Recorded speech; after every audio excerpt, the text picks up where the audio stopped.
عزیزان گرامی وقار، آج بڑی خوشی و مسرت کا دن ہے کہ یہ مقدس گھر مسجد پاک ایک اللہ کے ولی سے منسوب مفتی اعظم ہند رضی اللہ تعالیٰ عنہ کی یادگار مسجد، جس کو کئی دنوں کی محنت شاقہ کے بعد سجا سنوار کر کے دلہن بنا دیا گیا ہے، اور ہم اپنی تیاریوں میں اور اپنے گھروں میں جب کبھی نئی تعمیر کرتے ہیں تو لوگوں کو بلا کر کے دعوت کرتے ہیں، کھانا کھاتے ہیں اور کھلاتے ہیں، اور اللہ کے گھر کو جب سجایا جائے تو حقیقی دعوت یہ ہے کہ ذکر کی غذا کھلا دی جائے۔ اللہ رب العزت کے ذکر سے مسجدوں میں بھر جاتی ہیں اور ان کا حق ادا ہوتا ہے، کیونکہ مساجد ذکر اللہ کے لیے ہی ہیں۔ قرآن میں اللہ فرماتا ہے وَمَنْ أَظْلَمُ مِمَّنْ مَنَعَ مَسَاجِدَ اللَّهِ أَنْ يُذْكَرَ فِيهَا اسْمُهُ، اس سے بڑا ظالم آدمی کون ہے جو اللہ کی مسجدوں میں اس کا ذکر کرنے سے روکتا ہے؟ وہ سب سے بڑا ظالم ہے، اللہ کی مسجدوں میں اسی کا ذکر کرنے سے روکتا ہے، یعنی ذکر کے لیے مسجد ہے۔ میں سب سے پہلے مبارکبادی پیش کرتے ہوئے آگے بڑھتا ہوں، آج چونکہ ہماری بڑے دنوں کے بعد یہ روحانی مجلس قائم ہے، آج ہمارے دلوں کے سکون اور قرار کا وقت ہے، ہماری آنکھوں کی ٹھنڈک وہ ذکر کی مجلس ہے، اور ہماری روح کی غذا وہ ذکر کی مجلس ہے۔ میں دیکھ رہا ہوں مجلس میں آج اکثر و بیشتر وہی چہرے نظر آ رہے ہیں جو مدینہ جامع مسجد میں ذکر کی مجلس میں ہوا کرتے تھے۔ وہ اس لیے موجود ہیں کہ بھوکے کو جب غذا مل جائے وہ اس علاقے میں پہنچ ہی جاتا ہے، اور ذکر کی عادت کھانے سے بھی زیادہ عزیز ہوا کرتی ہے۔ جو لوگ ان مجلسوں کے مسلسل حاضر باش رہے انہیں پتہ ہے کہ ان مجالس سے ہمارے دلوں میں کیسا قرار آتا ہے، کیسا اطمینان اور کیسا سکون ملتا ہے۔ آج کی اس مسجد پاک کو، یقیناً مسجدیں نماز سے آباد ہوتی ہیں، کسی نماز کی امامت کے بعد یہ مسجد کی دوبارہ یعنی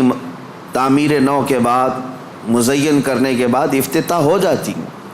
لیکن میں شکر گزار ہوں اہل محلہ کا اور ذمہ داران مسجد کا کہ سجا کر کے انہوں نے 4 چاند لگا دیے ذکر کی مجلس کا قیام کر کے، اور اللہ کریم اس مجلس کو سدا قائم رکھے۔ میرے عزیزو،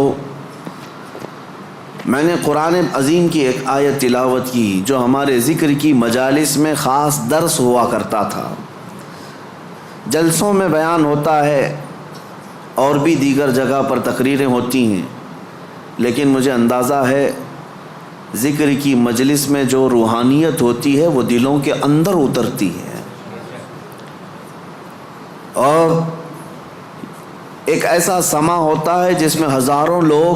اپنے گزشتہ زندگیوں کی خرابیوں سے توبہ ضرور کر لیتے ہیں۔ قرآن کی ایک آیت میں نے پڑھی، اللہ فرماتا ہے وَأَمَّا مَنْ خَافَ مَقَامَ رَبِّهِ وَنَهَى النَّفْسَ عَنِ الْهَوَىٰ، اور وہ شخص جو اپنے رب کے حضور کھڑے ہونے سے خوف کیا، ڈر گیا، وَنَهَى النَّفْسَ عَنِ الْهَوَىٰ، اور خواہشات نفسانی کے خلاف کیا، نفس کچھ اور چاہ رہا تھا، تم اس کی طرف نہ جا کر اللہ کے حضور کھڑے ہونے کا تمہارے دل میں احساس پیدا ہوا، خوف آ گیا۔ اس کا اجر جانتے ہو کیا ہے؟ قرآن کہتا ہے فَإِنَّ الْجَنَّةَ هِيَ الْمَأْوَىٰ، تو ایسے آدمی کا ٹھکانہ تو جنت ہی ہے، اس کا ٹھکانہ سیدھے جنت ہے۔ خواہشات نفسانیہ یہ ہر ایک کو دی گئی ہیں، یہ انسان کے ساتھ ساتھ چل رہی ہیں، اسی سے جنگ ہماری پوری کنٹینیو موت تک چلتی رہتی ہے۔ دنیا میں دوست بھی بنتے ہیں، دشمن بھی بنتے ہیں، دوست چھوٹ سکتے ہیں اور دشمن ختم بھی ہو سکتے ہیں، لیکن تمہارا نفس تمہاری موت تک ساتھ رہتا ہے، ہر گھڑی ساتھ رہتا ہے۔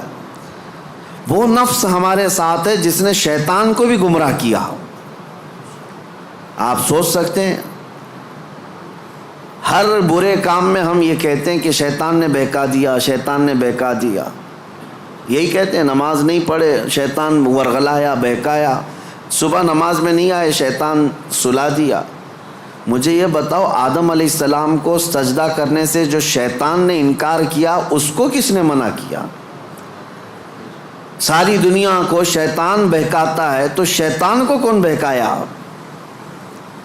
تو محدثین فرماتے ہیں یہ نفس امارہ ہے جو ہر ایک کے ساتھ ہے، یہ شیطان کو بھی ہرا سکتا ہے، وہ شیطان کو بھی شکست دیتا ہے،